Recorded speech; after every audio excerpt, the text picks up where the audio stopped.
Chapter 20. Return to Camp. Sergeant Karnik made his rounds to the various security points around the camp. He eventually reached the overwatch position at the top of Raven Bluff. Upon his arrival, he could sense the tension in the body language of the three men stationed there. It was clear that they were anticipating something unfavorable, and Karnik suspected that the fourth member of their team had likely been dispatched as a runner. He approached the overwatch position and crouched behind a substantial black oak tree before addressing the men to gather information. "Find something interesting?" Upon hearing Karnik's voice, they almost jumped up from lying on their chests to their feet. "What the?" they responded, swiftly rolling over onto one side to establish eye contact with him. "Sergeant, we just dispatched Cast to find you. How did you get here so swiftly?" Their brows furrowed in puzzlement at Karnik's rapid arrival, considering that they had sent Private Cast just minutes ago. "I was taking a leisurely stroll. What have you observed?" Karnik inquired. "Sergeant, we've been spotting what appear to be black government SUVs and other heavy transport vehicles. They were part of a convoy." The man began listing the details of their observations. Karnik instructed one of them to notify the perimeter and have everyone on high alert along the line. "I am heading to the TOC. When Cast gets back, send him if you observe movement this direction. Copy?" Karnik wondered if they were already under surveillance from above. The drones used today were very quiet, but even they could be heard way out here if they weren't at a high elevation. All Karnik knew was that he couldn't hear them at the moment. Moving back down the hill, Karnik wondered about the intel, most importantly if they had received any. Things could get heated around here quick, and the only plan they had was to move deeper in the forest at this point and last as long as possible. That was one plan he hoped they wouldn't have to fall back on.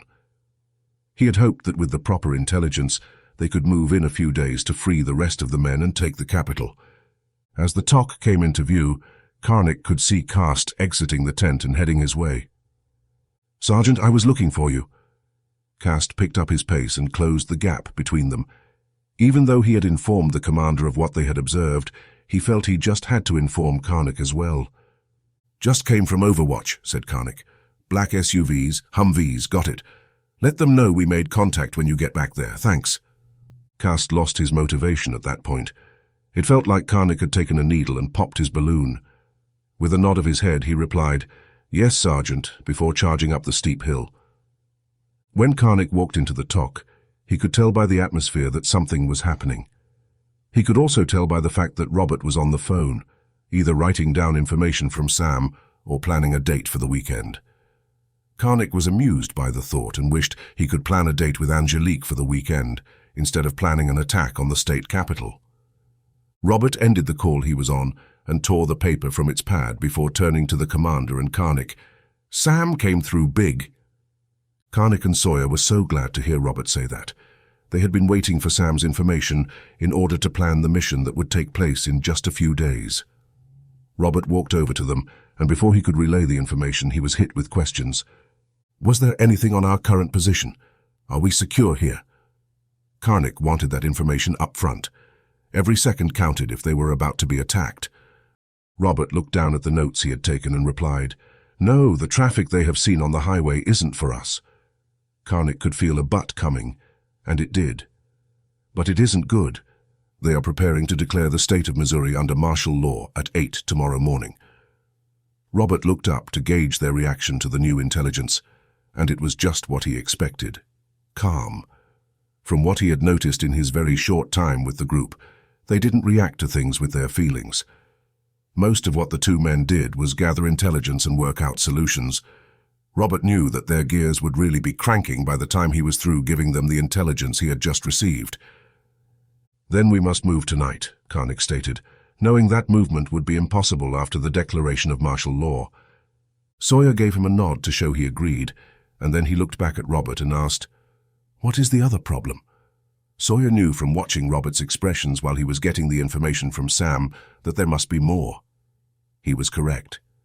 "The rest of your unit is being moved in the morning by 0730 hours. "Well, looks like we will be moving out early. Doesn't leave us with much time to plan. It looks like things are going to be by the seat of our pants for a while, gentlemen," Sawyer replied, then made eye contact with each Karnik and Robert separately while stating, "We are going to succeed tomorrow. and this militia will be stronger when we are done." "Yes, sir," Karnik replied. Robert looked at his notes once more. Sam also said that they just arrested the lieutenant governor for treason. Apparently he had become very publicly verbal about the current situation of your arrests, the other companies, the massacre in St. Louis, and the buildup of troops in the state. He is being held at the Jefferson City Police Department until transport arrives in the morning. The three of them stared at one another until one said what the others were already thinking. Sawyer looked at Karnik as he began to speak, knowing that he was the best at quick tactical strategies. "We have 3 clear objectives," said Sawyer. "First, the armory, where the men are being held. Second, the police station. Third, the capital. We all in agreement?" Karnik and Robert both saw those 3 objectives as the main goals and nodded their heads in agreement with Sawyer. "Great. Now how do we take control of all 3 places with the very limited manpower?" Sawyer again looked at Karnik, with a strong social cue to lay out the ideas Sawyer knew were running through Karnik's mind already. Sawyer thought to himself as he gave the cue, "I bet he sits at home at night playing chess against himself." Karnik didn't say anything. He just stood in deep thought till he was ready. "I don't know about you guys, but I've never been to Jefferson City. Does anyone have a map?" Robert asked, knowing that the answer was going to be no. He wasn't sure if gas stations even carried maps anymore. Then Karnik began, "You're right, Robert." Karnik turned to one of the runners they kept in the TOC to use for communicating with the men. "Bring me Cast, Jackson, and Sergeant Smith," he ordered the runner, before giving him a hand signal to be on his way. Karnik continued, "The 3 of them have lived in that area all their lives and know it well. They can tell us what they know about the police station and the Capitol building. The armory we have all been to many times over the years. We will just need to survey any changes before entering. It might be a rushed plan, but we have the element of surprise on our side. After all, they probably believe we made it to Arkansas by now." Karnik was visibly happy over the thought. "I feel like we might be getting a little ambitious with attempting to take all 3 positions," Sawyer said. "We are too limited on manpower, and we will have nothing in reserve." Sawyer's concern was going through the minds of all 3 men. Sawyer then continued, "I'm making the armory our main objective. That will be the only hope we have if the other 2 objectives get into trouble. I am sure with all the movement spotted by those on the bluff, it won't be easy to take." Karnik might have the strategic mind, but Sawyer wasn't far behind. Karnik agreed with the commander's assessment. "You are correct, sir, it won't be. The greatest number of our troops will hit the armory. I think it is time to take a page from history, Patton, to be more to the point." Karnik had always known that his interest in history would pay off one day, and today was the day. He looked over to another runner, who was listening intently to their discussion. "Pull all but 2 men from each position and have them stuff 1 set of uniforms with sticks and grass, and then place it in one of the seats of the buses. Move." Karnik looked back and filled the others in. "During World War II, Patton had a ghost army in Britain to fool the Germans.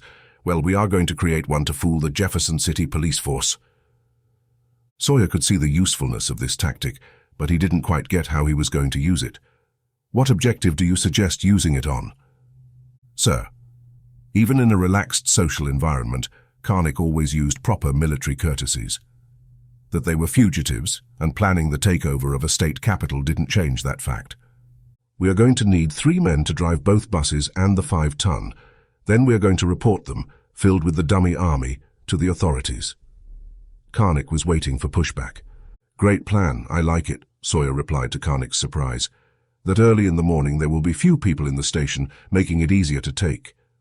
Robert nodded his liking for the plan. "This is a tough enough mission we're all undertaking here. Carlos, Sierra, and I are with you, but we just have one thing that we feel your men should be reminded of." Robert didn't wait for them to ask what it was he wanted. He just said, "We all need to remember that we aren't in another country fighting the enemy. The people we are going up against are Americans, and we must do everything we can to limit the number of casualties whenever possible." Karnik extended his left hand to rest on Robert's shoulder, while his right reached out for a firm handshake. Their gazes locked, a bond forming in that brief moment. "We're going to make a solid team," Karnik declared confidently.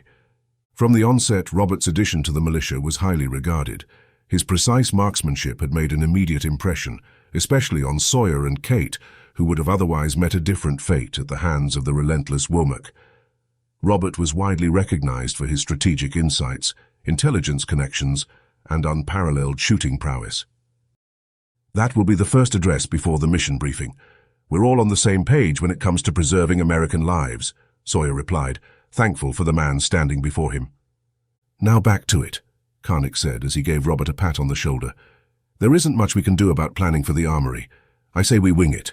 Drive right up to the front gate." The others looked at Karnik as if he had just had the worst idea of his life. Sawyer couldn't resist. "Wing it, Sergeant.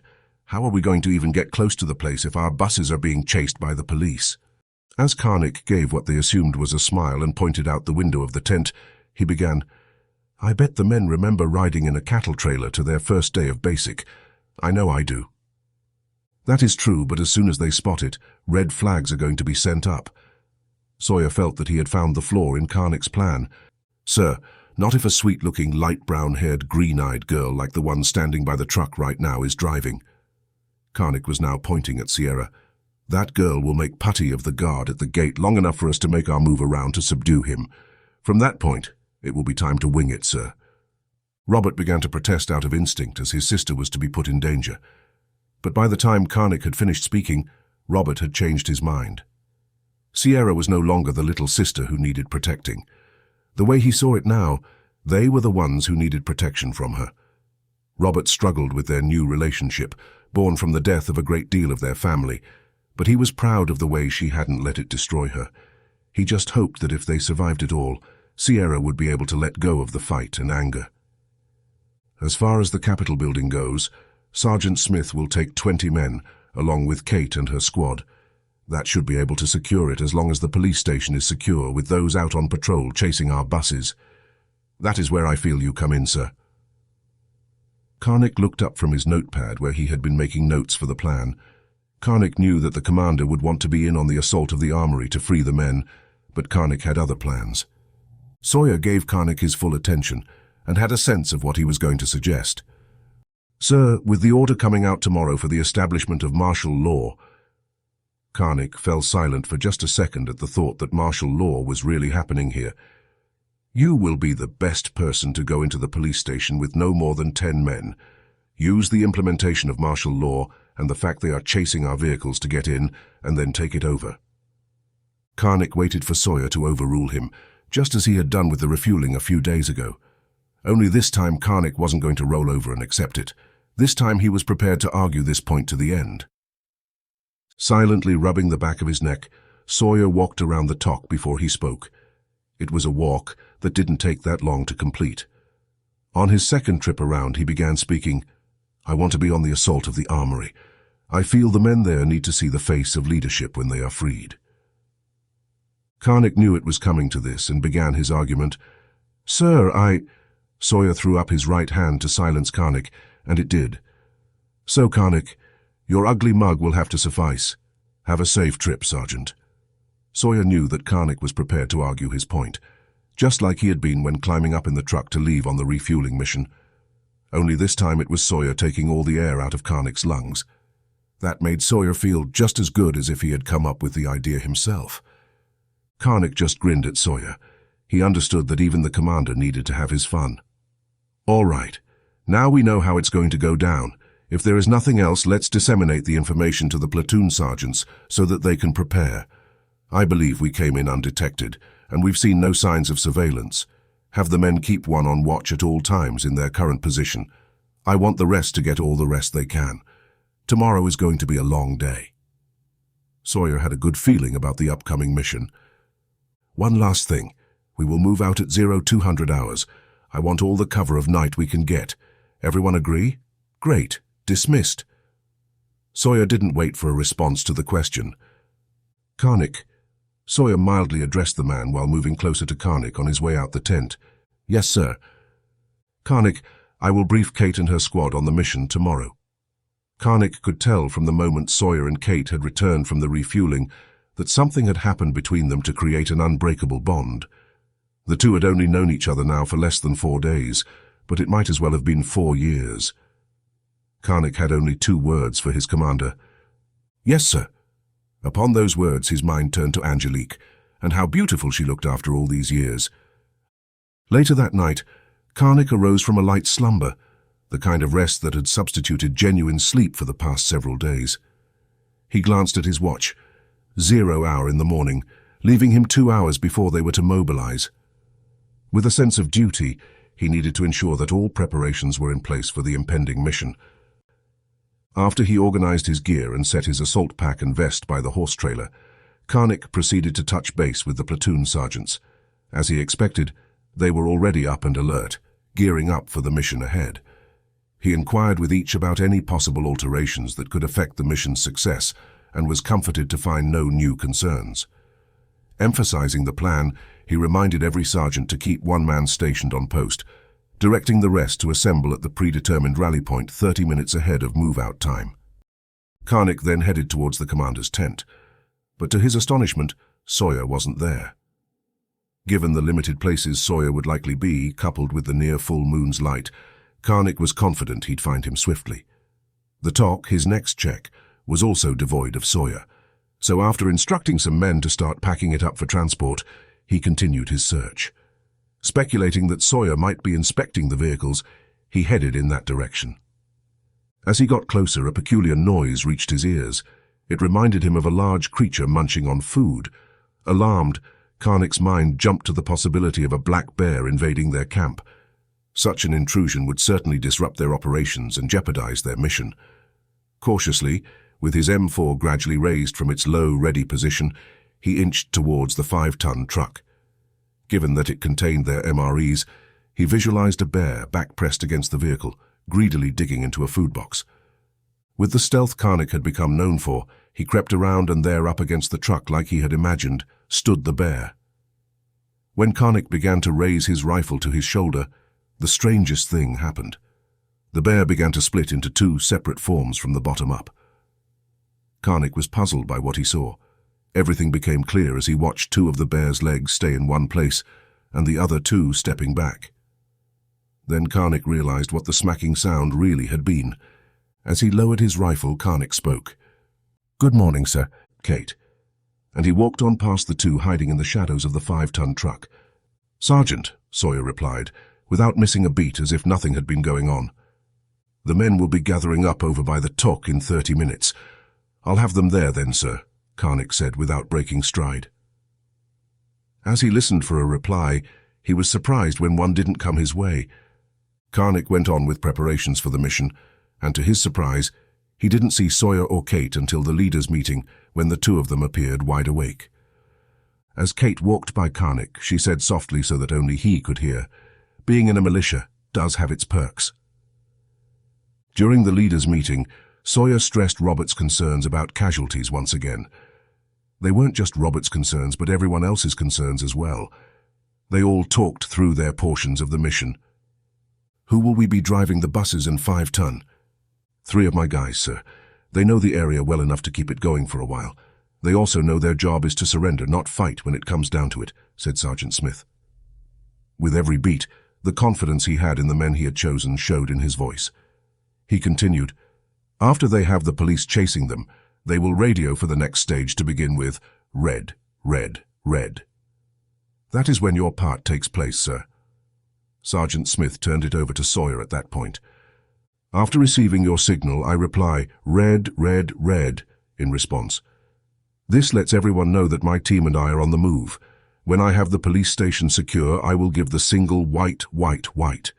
That is when you move on the Capitol building." Sawyer ended by pointing at Sergeant Smith, who began once more, "I will then respond with white, white, white, signaling acknowledgement and the movement of my and Kate's teams on the Capitol." Karnik picked up from there. "Once I hear that I have received your movements, I will signal blue, blue, blue. From that point, Sierra will pull up to the gate and charm the guard, and we will come out the back and subdue him. After that, there is no need for radio silence. Give sit reps every 15 minutes when possible." "Okay, everyone has a mission. Any questions?" Sawyer looked at each of them, and they all appeared good with what was asked of them. "Okay, if things go to hell in a handbasket, disperse in all directions and attempt to make your way back here. Let's move out," Sawyer said with great confidence and energy. Upon breaking, The sergeants took their team members aside to go over the mission once more. It wouldn't be the last time before the mission kicked off. Sawyer and Karnik looked at their watches. It was time. Everyone was loaded, and after one more check of the area, they began what would become a major part of American history, whether or not they prevailed.